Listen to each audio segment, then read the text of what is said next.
بسم الله الرحمن الرحيم.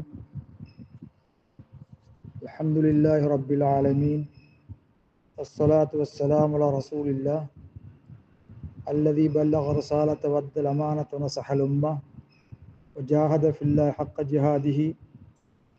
اللهم اجعلنا من أتباعه صلى الله عليه وسلم. கண்ணியத்துக்குரிய சகோதரர்களே, எல்லாம் வல்ல அல்லாஹ்வுக்கு புகழ் அனைத்தும்.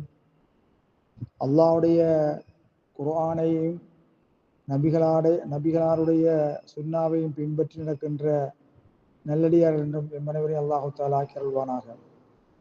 இன்றைய பாடத்தலைப்பாக ஹுக்கும் தஃப்னு ஷஅரி வல் அத்ஃபாரி பாத ஃபஸ்ஸிஹா, நகங்கள் முடிகளை கத்தரித்ததற்கு பிறகு,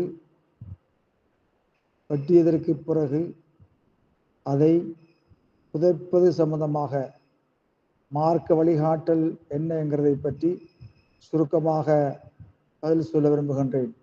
கண்ணியத்துக்குரிய சகோதரர்களே, மார்க்க அறிஞர்கள் கூறுகின்ற பொழுது முடியை தஃபன், பூமியிலே தாட்டுவது, புதைப்பது, அதே போல நகங்களையும் புதைப்பது அஹ்சன் வௌலா, அது ஏற்றமானது, சிறப்பானது என்று குறிப்பிட்டிருக்கிறார்கள். ஏனால் சில சஹாபாக்கள் மூலமாக அது பதிவு செய்யப்பட்டிருக்கிறது. குறிப்பாக இப்னு உமர் ரலியல்லாஹு தஆலா அவர்கள் நகங்களை வெட்டி புதைப்பார்கள் என்று செய்தி வந்திருக்கிறது. இமாம் நவவி அவர்கள் அல் மஜ்மூ என்ற கிரந்தத்திலே யுஸ்தஹப்பு தஃபனுஹு ஃபில் அர்த், பூமியில் அதை புதைப்பது விரும்பத்தக்கது என்று குறிப்பிட்டிருக்கிறார்கள்.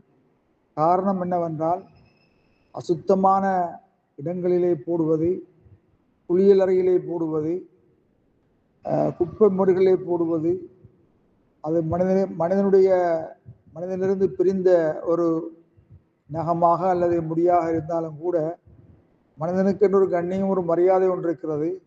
அந்த வகையிலே அதை புதைப்பதுதான் சிறப்புக்குரியது. ஆனால் வாஜிப் அல்ல, அதை விடுவதனால் குற்றவாளியாக ஆக மாட்டான். ஆகவே முடியுமான அளவுக்கு நாம் புதைத்துக் கொள்வது சிறப்பானது. அசுத்தமான இடங்களிலே போடாதிருப்பது.